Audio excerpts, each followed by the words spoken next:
Let's combine this, Ranj, with fillers as well, because Molly has got in touch and she's 59 years of age.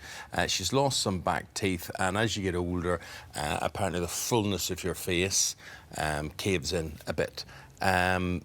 Fillers, what's your view? So one of the things that happens in ageing is that you lose volume in your face from various different areas, and your face changes shape because of that. And fillers do exactly that. They do what's on the tin. They fill space. They're a gel that is injected into various parts. You can replace volume. You can change the shape of things, so nose, lips, chin. You can augment things as well.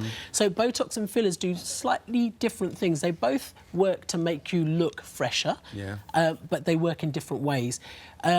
With both of Botox and fillers, in terms of side effects, because they're injectables, you always have that potential of introducing infection, potentially, causing bruising, because you are piercing the skin and you could nick a blood vessel.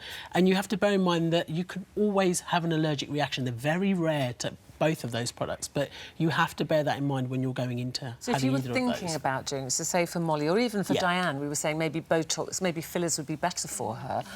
Where do you start? Because we've all seen and heard the horror stories. Yes. So when you're picking a practitioner, you have to do your research. You've got to. So make sure you go to someone who's properly qualified, properly trained. You can ask to see those qualifications if you want to. Make sure that they're properly insured, and you can ask to see for evidence of that. If you're considering surgery, you can go to the BAAPS website. That's the British Association of Aesthetic Plastic Surgeons. Right. Great advice and information for the consumer on there, things to look out for, and accredited practitioners.